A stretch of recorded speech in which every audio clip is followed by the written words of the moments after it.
kita lanjut lagi nih Bang.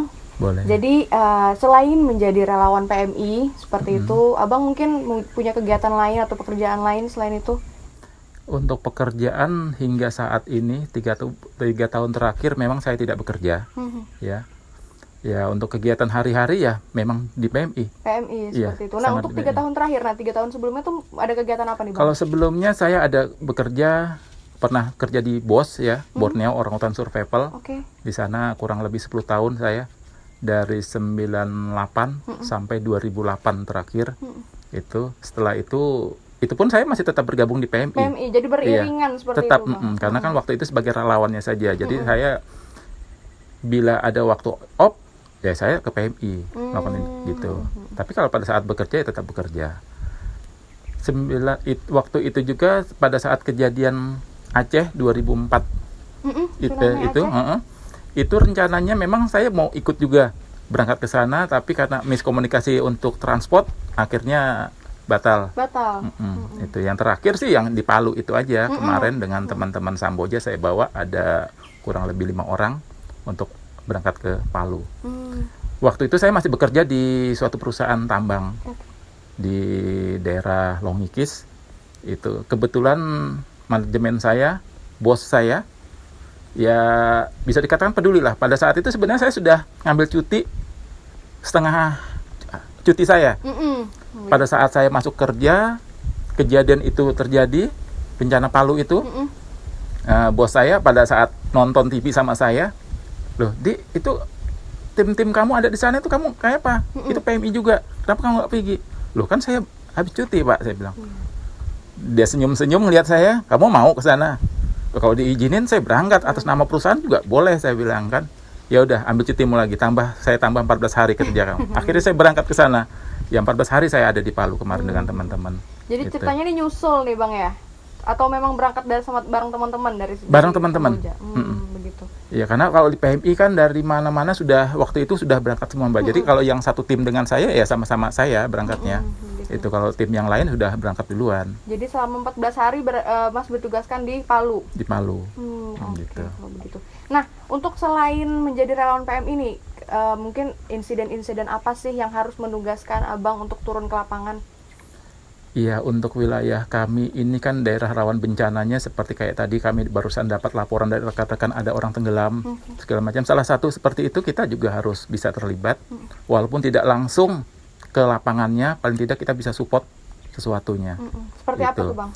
Misalnya kayak dari segi ambulan, ya dari kita memang komunikasi dengan teman-teman Basarnas, kita juga kerjasama dengan mereka. Bila ada sesuatu laporan, kita harus wajib lapor ke mereka juga. Itu.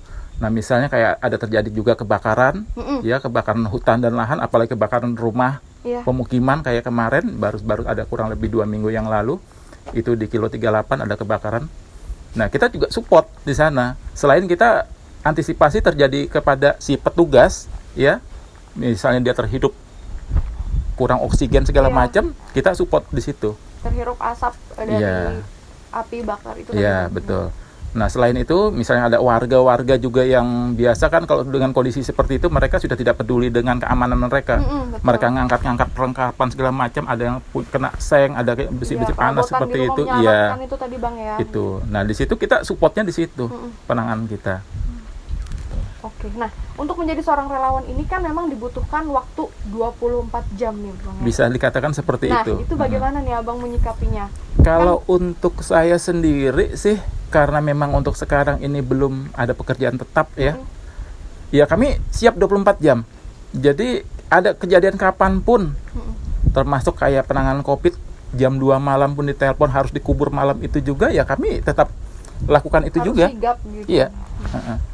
Seperti itu. Jadi mau kapanpun dapat panggilan harus selalu siap saat itu juga gitu. Iya. Walaupun keadaan waktu itu mungkin tidak fit atau seperti apa begitu kesehatan. Pernah. Karena untuk kebetulan juga yang dipercaya untuk megang unit ambulan itu dari ya memang saya sendiri. Begitu. Ya mau tidak mau memang ya itu modal utama untuk membawa si pasien menuju ke rumah sakit. Nah untuk transport, untuk pergi ke sana tuh bagaimana tuh Bang? Kalau untuk transport karena kita relawan ya itu memang difasilitasi oleh pemerintah. Jadi kayak kemarin itu kami menggunakan Hercules memang, dan kami memang diutamakan untuk berangkat ke sana. Itu. Jadi kalau untuk biaya sama sekali kami memang nol biaya. Itu. Untuk kegiatan yang Abang lakukan ketika berada atau menjadi relawan di Palu saat itu, apa aja nih kegiatan yang Abang lakukan? Kegiatan utama pada saat kami di sana, kami tetap berkoordinasi dengan wilayah setempat ya. Itu.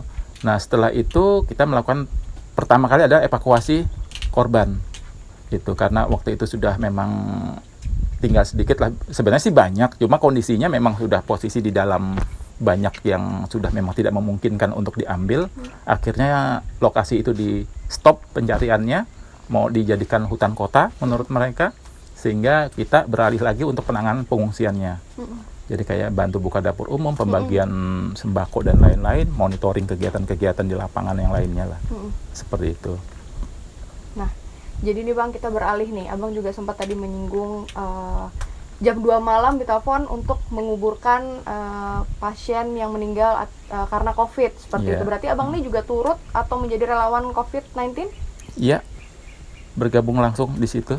Begitu. Nah, jadi Abang ikut nggak merasakan, karena kan kita sudah hampir selama setahun ini ya, selama tahun 2020 sudah hampir setahun ini kita merasakan efek dari pandemi ini. Apakah Abang juga ikut merasakannya? Sangat sebenarnya, ya.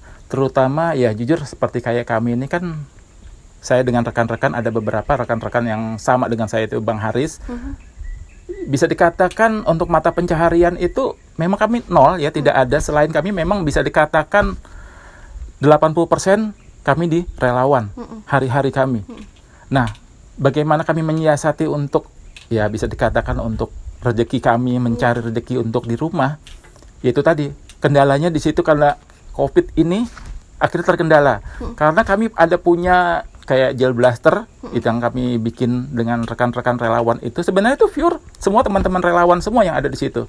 Itu salah satu memang yang untuk kami bisa menghidupin kami lah, bahasanya kurang lebih seperti itu.